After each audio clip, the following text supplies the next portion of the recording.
रामू हर समय अपनी बहन का मजाक उड़ाया करता था, हर समय उसे परेशान करता था। दोनों भाई-बहन में कभी नहीं पटती थी। रामू 8 क्लास का विद्यार्थी था, जबकि उसकी बहन पूजा 10वीं कक्षा के विद्यार्थी थी। उन दोनों की लड़ाई से पूरा घर परेशान था। अगर प्रिया अपने छोटे भाई को कोई काम देती तो रामू उस काम को करने से मना कर देता था और अगर किसी तरह से मजबूरी में कोई काम उसे करना पड़ता तो वह उस काम को बिगाड़ दिया करता था। इसलिए प्रिया भी अपने भाई रामू को तरह-तरह से परेशान करने का बहाना खोजा करती थी। घर वालों ने पूजा की शादी रीवा के एक बड़े इंजीनियर के साथ तय कर दी। इंजीनियर परसोती शुक्ला भोपाल की एक बड़ी इलेक्ट्रॉनिक संस्था में काम करता था और भोपाल में ही उसकी पदस्थापना थी। प्रिया की शादी तय हो जाने के बाद रामू अपनी बड़ी बहन को परेशान करता था और कहता कि जल्द ही घर की सबसे बड़ी समस्या जाने वाली है।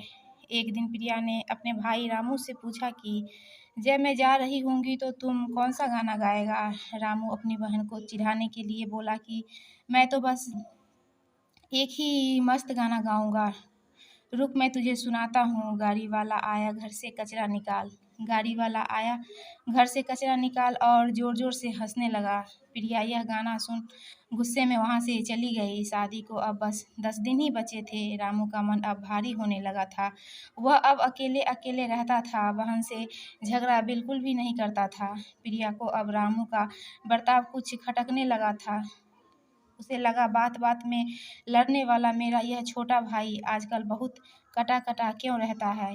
इस समय मेरी हर बात चुपचाप सुन लेता है। जो काम करने के लिए कहती हूँ उसे बिना नौटंकी किए हुए पूरा कर देता है। प्रिया एक दिन रामू के दोस्तों को शादी में आने का निमंत्रण दे रही थी। उसी समय रामू का एक दोस्त मोहन ने प्रिया को बताया कि दीदी तुम्हारी शादी होने वाली है और अब तुम घर को छोड़कर अपने ससुराल चली जाओगी। इसलिए इस समय रामू बहुत दुखी रहता है। मोहन ने यह भी बताया कि कल हम लोग साथ में चाट और फुल्की खा रहे थे, तभी तुम्हारे शादी की बात पर चर्चा होने लगी तो रामू ज़ोर-ज़ोर से रोने लगा। प्रिया को बड़ा अजीब लगा, उसे झटका लगा कैसे उसका शरारती भाई इस समय मेरे जाने की खबर पर दुखी है और दोस्तों के सामने रोता रहता है।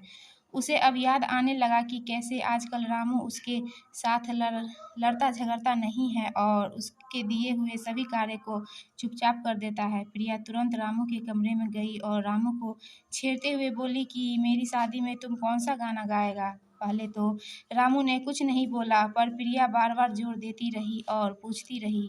तब रामू ने भारी मन से बोला मैंने तो पहले ही बता दिया था कि मैं कौन सा गाना गाऊँगा कि गाड़ी वाला आया घर से कचरा निकाल और बोलते-बोलते रो पड़ा। प्रिया उसके बहते आँसुओं को पोंछने लगी और खुद भी रोने लगी।